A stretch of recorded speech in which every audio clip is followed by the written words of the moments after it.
सभी भक्तों को हनुमान जन्मोत्सव की बहुत बहुत शुभकामनाएं और बधाई। श्री हनुमान जी ने चैत्र शुक्ल पूर्णिमा के दिन माता अंजना के गर्भ से जन्म लिया था। अतः चैत्र पूर्णिमा के दिन हनुमान जयंती मनाई जाती है। वनराज केसरी और अंजना ने भगवान शिव की घोर तपस्या की थी। उनकी तपस्या से प्रसन्न होकर भगवान शिव ने उन्हें वरदान दिया था कि वह अंजना के कोख से जन्म लेंगे। इसी कारण हनुमान जी को भगवान शिव का 11वां रुद्र अवतार कहा जाता है। महावीर हनुमान प्रभु श्री राम के अनन्य भक्त हैं। हनुमान जी ने वानर जाति में जन्म लिया। उनकी माता का नाम अंजना, अंजनी और उनके पिता वानरराज केसरी हैं। इसी कारण इन्हें आंजनाय और केसरी नंदन आदि नामों से पुकारा जाता है।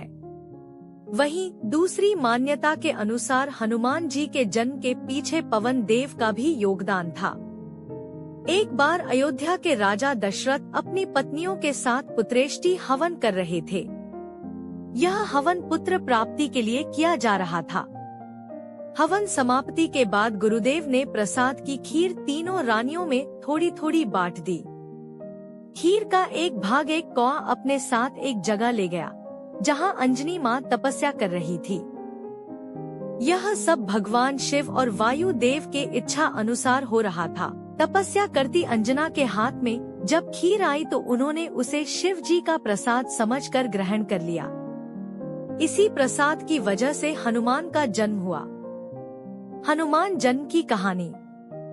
सूर्य के वर से सुवर्ण के बने हुए सुमेरु में केसरी का राज्य था। उसकी अति सुंदरी अंजना नामक स्त्री थी।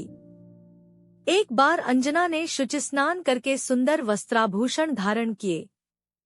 उस समय पवन देव ने उसके कर्णरंध्र में प्रवेश कर आते समय आश्वासन दिया कि तेरे यहाँ सूर्य, अग्नि एवं सुवर्ण के समान तेजस्वी, वेद वेदांगों का मर्मज्ञ, विश्वंद्य महाबली पुत्र होगा। और ऐसा ही हुआ भी।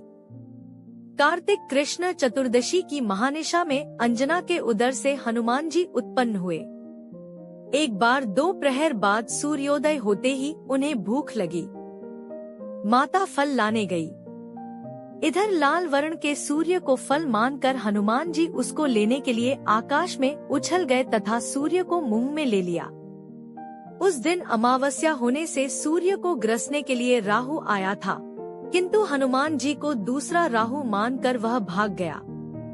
तब इंद्र ने हनुमान जी पर वज्र प्रहार किया। उससे इनकी ठोड़ी टेढ़ी हो गई, जिससे ये हनुमान कहलाए। इंद्र की इस धृष्टता का दंड देने के लिए पवन देव ने प्राणी मात्र का वायु संचार रोक दिया। तब ब्रह्मादि सभी देवों ने हनुमान को वर दिए। ब्रह्मा जी ने अमितायु का, इंद्र ने वज्र से हत न होने का, सूर्य ने अपने शतांश तेज से युक्त और संपूर्ण शास्त्रों के विशेषज्ञ होने का, वरुण ने पाश और जल से अभय रहने का, यम ने यमदंड से अवध्य और पाश से नाश न होने का, कुबेर ने शत्रुमर्दिनी गदा से निःशंक रहने का, शंकर ने प्रमत्त और अजय योद्धाओं से जय प्राप्त करने का, और विश्वकर्मा ने मय के बनाए हुए सभी प्रकार के दुर्बोध्य और असह्य अस्त्र, शस्त्र तथा यंत्रादि से कुछ भी क्षति न होने का वर दिया। इस प्रकार के वरों के प्रभाव से आगे जाकर हनुमान जी ने अमित पराक्रम के जो काम किए, वे सब हनुमान जी के भक्तों में प्रसिद्ध हैं, और जो अश्रुत या अज्ञात हैं, वे अनेक प्रकार की रामायणों, पद्म, स्कंद और वायु आदि पुराणों से ज्ञात हो सकते हैं।